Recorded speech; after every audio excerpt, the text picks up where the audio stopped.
from the deadline for signing franchise tag players to long-term contracts. There are currently 4: Orlando Brown, Dalton Schultz, Mike Gesicki, and Jesse Bates. No indication that any deals are going to be done before the deadline. That means that they can only sign one-year contracts. For the players who haven't accepted the tender yet, they could, in theory, have different terms. We've seen that in the past. I think we saw it with Albert Haynesworth and Lance Briggs. Those are the two I remember, where the one-year deal is signed and there's a clause in there that he won't be tagged next year if X, Y, and Z happen. So he gets a straight shot to the open market. And here's the thing I want to say for now. I have more to say about it after the deadline passes.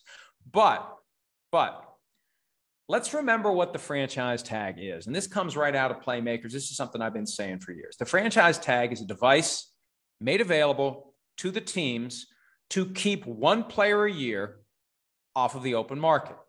In any given year, you can use either the franchise tag or the transition tag to restrict a player's otherwise unrestricted free agency. Franchise tag, obviously, it pays the player a set amount of money if he accepts it. If he doesn't accept it and another team signs him to an offer sheet and the current team doesn't match, the current team gets 2 first-round picks. That rarely happens. I don't think that's ever happened exactly that way. Usually what happens is there's a trade. The other thing that can happen is the transition tag, which just gives the team a right to match and nothing more. You just get a right to match, no compensation if the player leaves other than your standard consideration for compensatory draft picks. So I say all that because we need to remember this. The CBA has a device for allowing teams to restrict the movement of players. The player would otherwise be a free agent. First day of free agency, maximum pay, hit the market and strike it rich.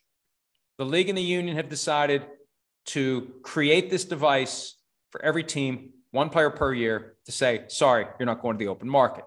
Remember that when the player chooses not to sign his franchise tender and doesn't show up for training camp, doesn't show up for the preseason, there'll be a lot of anger directed at him. He's merely simply moving his pieces on the chessboard in response to the big move the team made, the checkmate in advance. Sorry, you've been tagged.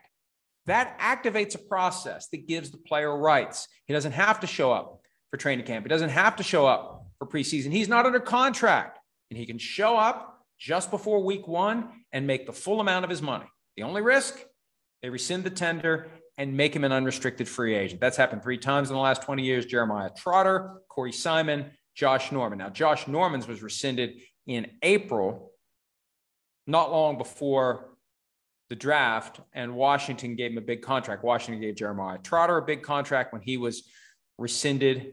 And Corey Simon, it was close to the start of the season. He went to the Colts, not a big contract. The problem is the deeper into the offseason and training camp or preseason that it happens, the less money that's out there. Teams have exhausted their budgets. So, the Bengals could do that with Jesse Bates. They could decide that Daxton Hill, their first-round draft pick, is ready to go.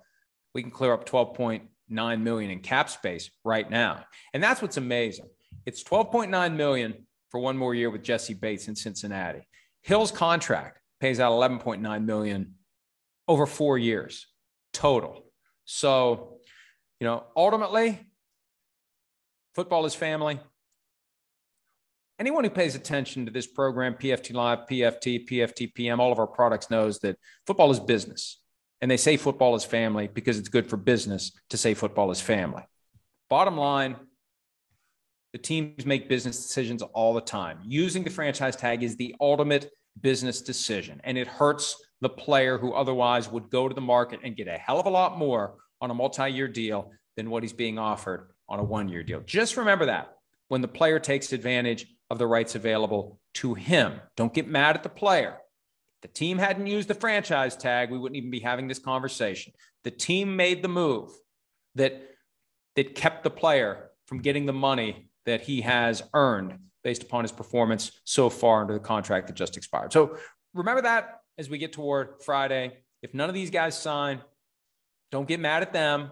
Don't call them greedy. They could have gone to the open market and gotten a lot more than what they're otherwise going to get this year under the franchise tag. All right. Hi, I'm Mike Tirico, and thanks for watching. Make sure to hit subscribe for the latest news and highlights from NBC Sports.